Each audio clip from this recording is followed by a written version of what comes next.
তখন আমরা চেক করবো, একটু হাত দেয় দেখ তোর এটা একটু খারাপ কিনা, একটু খারাপ কিনা, একটু এটাই দেখতো। এটা তো জীবনও আর খারাপ না, জীবনও তো এটা হাট হইব না। কেন ওই যে মিটার নিয়ে যে খেলা খেললো দেশবাসী গুলো জনগণ আরো তো শ্বাস পাইব। যদি এটা যদি বিচার না হয়, আমি তো নিজের মধ্যে বললে দেবো, আপারা যারা তোমাদের সাথে এই ঘটনা ঘটবো তাদের জিন্দা মারা মাইরা দিবা, আমার মতন জিন্দা মারা মাইরা দিবা, কিন্তু একবারে কখনো মারবা না একটা মানুষকে। শোনেন, জেল খাইতেছি 9 মাস, কোন মামলায় কি হওয়া যায় সেটা আমি শিখাখানে আমি নিজেই বুঝাইছি।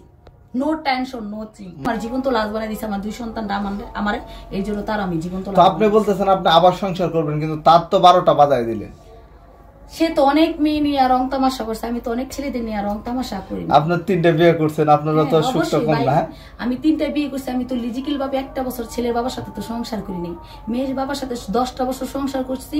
কোনো বাসায় 1 মাস, কোনো বাসায় 2 মাস, কোনো দিন 3 দিন, কোনো বাসায় 4 দিন। আপনারা জানেন আমি ছেলের বাবা, মেয়ের বাবা, আমার ছেলের পায়খানা বাড়ি করে রাওয়ার পরে 2বার আমি তার সাথে সংসার করছি।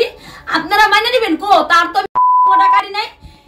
ছেলের বাবা তো আমার একটা নারীর বিয়া করছে, কো আমি তো ছেলের বাবার নাই, তার অঙ্গটা কাটলাম কিসের জন্য? দেশবাসীর কাছে আমার প্রশ্ন। এটা আপনি বলেন কিসের জন্য ক্লিয়ার করেন। এই জিনিসটা আমার মেয়ের কারণে, আমার বাচ্চা এর কারণে আমি কাটছি। আপনার বাচ্চা মানে কেন সে আপনার লয়ে সংসার করবে? আপনার সন্তানের বাবা হতে চায় না, এইটা তো আমার সন্তানের মা হইতে দিব না। আচ্ছা, মা হতে দিবেন। আচ্ছা, বাচ্চারা মেরে ফেলেছে, আমার মেয়ের সাথে নষ্টামানি করছে, এই 2টা কারণে তারা বিয়ে করছে। 2টা কারণে। এখন আমরা জানি একটা মানুষের যদি আপনি মুখ দিয়ে বলতেছেন একটা ডিএনএ টেস্টের ব্যাপার আছে যে আপনার মেয়ের সাথে এরকম করছে। আচ্ছা, এই কেন নিয়ে যে এগুলা করলো, তখন সমাজ ধরনে কেন রয় দিতে চেনে দেখছেন পাগলামানি করতেছি, তারপরে এই ভিডিওটা করছে।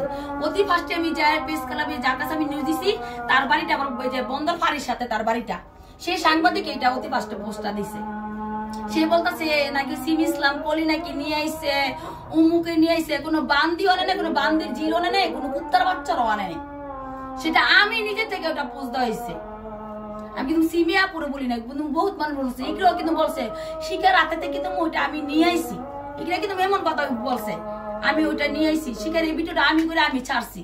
তাহলে ও আমার সাথে জড়িত ছিল, ওদের কথাই ওদের বোঝা যায় জড়িত ছিল, আমার সাথে কেউ জড়িত ছিল না, আমি নিজে একা করছি এটা। আপনি এই যে অপরাধ করে শিকার আইতেছেন, তদন্ত করার পরে যদি একটা খুনিরে যদি ছাড় দেওয়া হয়, তাহলে বেশি করে মানুষ করবে। 8 বছর একটা মেয়ে হইলো, দেখেন নাই? যদি আমার বিচারটা যদি 2 বছর আগে করা হইতো, তাহলে এই যে হইতো না, ছোট ছোট শিশুদের উপরে জুলুমটা বাইরে যেত না। তো আপনি তো পারতেন আইনি লড়াই যেতেন, নিজের বিচার। আইনের আমি না জিডির কাগজ আপনাকে দেখলাম, বোকার মতন প্রশ্ন করেন কেন? তখন কি হয়েছে? তখন তো আমি কিছুই পারি না, কিছুই করতে পারিনি। মেয়ের বাবা মেরে নিয়ে জায়গা কি ছিল, তার সাথে সংসার করলে আমার মেয়ের নিউজ দিতে দিব, সংসার করতে না দিলে নিউজ দিতে দিব না। এটা তো সংসারের কোনো আসে বিষয় না, যেটা তোর মেয়ে নিয়ে জীবন কাহিনী হয়েছে।